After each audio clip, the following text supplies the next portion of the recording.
त्यसैगरी 19 नम्बरमा रहेको छ if cos theta equals to 3/4 find the value of sin 2 theta. यदि cos थीटा इक्वल्स टु 3/4 भए sin 2 थीटाको मान निकाल्नुहोस्। अब हामीलाई क्वेसनमा यसपालि के दिएको छ त cos थीटाको भ्यालु 3/4 दिएको छ भनेपछि sin 2 थीटाको फर्मुला के हो त 2 sin थीटा cos थीटा भनेपछि हामीलाई cos थीटाको भ्यालु sin थीटाको भ्यालु निकाल्नु पर्छ। cos थीटाको भ्यालु दिएकै छ जसकारण sin थीटा इक्वल्स टु के हुन्छ त root under 1 minus cos square theta हुन्छ। अब root under 1 minus cos theta भनेको 3/4 को स्क्वायर हो भनेपछि 1 माइनस 3 भनेको 3 को स्क्वायर 9 4 को स्क्वायर 16।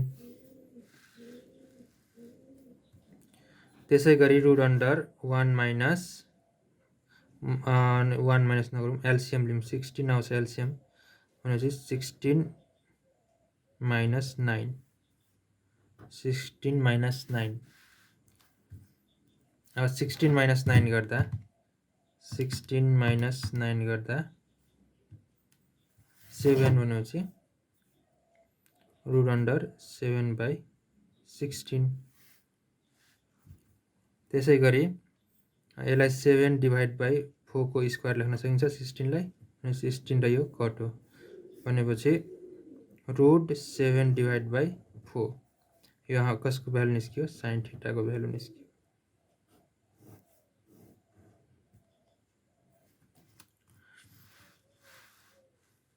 अब हामी यसमा के गर्छौं भन्दाखेरि sin 2 theta equals to 2 sin theta cos theta हाल्छौं।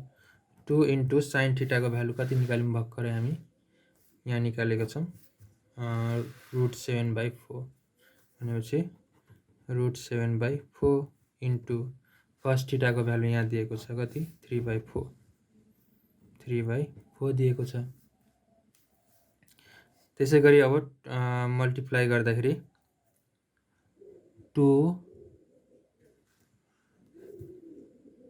Into 3 root 7 16 हुने भयो भनेपछि 6 रुट 7 डिभाइड बाई 4 4 16 भयो नि त 16 भनेपछि यो 2 ले कट्छ 2 3 जा 2 8 जा भनेपछि 3 root 7/8 sin 2 theta equals to 3 root 7/8 यो के भयो त आन्सर।